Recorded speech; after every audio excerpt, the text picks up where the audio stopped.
আমরা যখন 15 তারিখ ছাত্রলীগের ব্যাধমকে টানতে চাই, আজকে অনেকেই বলে সুশীলতা দেখাই যে আমরা ছাত্রলীগের পারি নাই। আমি আজকে এখানে বলতে চাই, এই আন্দোলন এত সুশীলতা দিয়ে হয় নাই, এই আন্দোলন এত সুশীল ছিল না।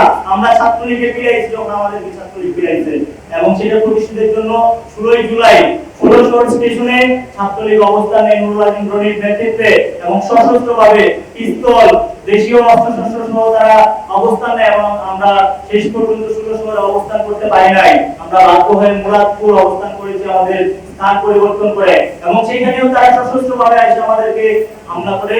সেই হামলায় আমাদের সহযোদ্ধা রাজপথের সৈনিক আমাদের ওয়াসিম শহীদ হয়। আমরা প্রথমবারের মতো রাজপথে রক্ত দেখলাম, তখন আমাদের সব ভয় ভীতি যত কনফিউশন ছিল সব আমাদের ভেঙে যায়। আমরা স্পষ্ট হয়ে যাই শেখ হাসিনার সাথে খুনিদের সাথে আর কোনো আপোষ হবে না। আমরা আজকের এই দিনে এই অভ্যুত্থানের সাথে যারা যুক্ত ছিল সকল শহীদদের স্মরণ করছি।